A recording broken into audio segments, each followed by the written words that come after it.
السلام عليكم ورحمة الله تعالى وبركاته. ان شاء الله تكونوا كامل بخير وعلى خير وانتم تشوفوا هذا الفيديو لاول مره يزور قناتي. واللي ما ينساش يدير اشتراك ويفعل الجرس ليصلكم كل جديد. اليوم راح نقدم وصفه اللي هي سهله اقتصاديه سريعه التحضير، اللي هي طاجين المرقاس. تابعوا معي الان طريقه التحضير. في الطاجين تاعنا كنت شعلت نار دليله، نجي نحط المرقاس تاعي. هنا ما يحتاجش نزيد له زبده ولا زيت، ديجا المرقاس دوك يطلق لي دم تاعو.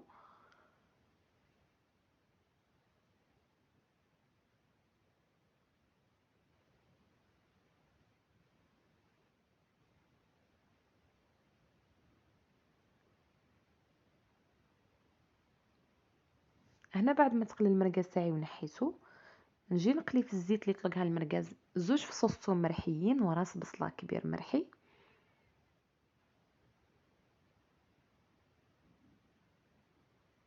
انا بعد ما دبلت لي البصله نجي نحط مغرف ملح، شويه كمون،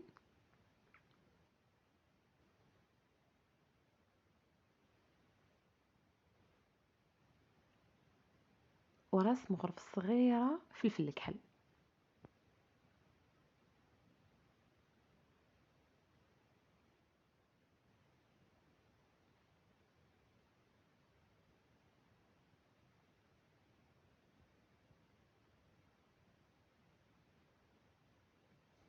حتى يدبالو مليح. دوكا كي دبلت لي البصله تاعي نجي نرمي 2 حبات طماطم مرحيين،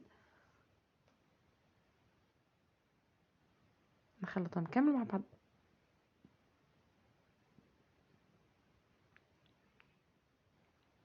نجي نزيد لها شويه ما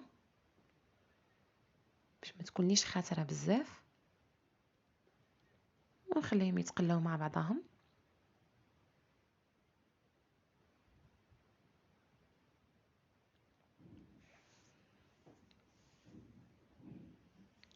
هنا بعد ما اخترت لي شويه طماطم تاعي نجي نحط المرقاز اللي كنت قليته.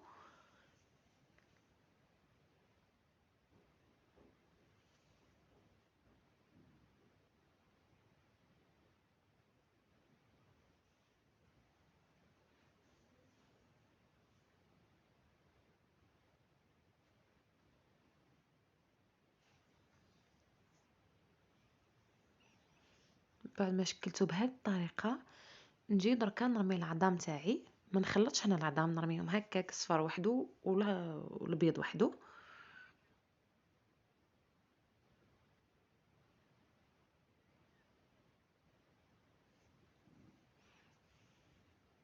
نجي ندير شويه كمون تاني للعظام وملح.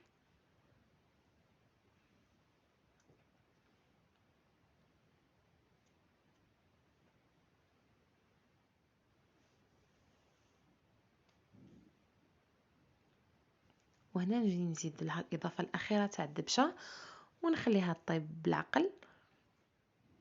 وان شاء الله تجربوها وتعجبكم. سلام.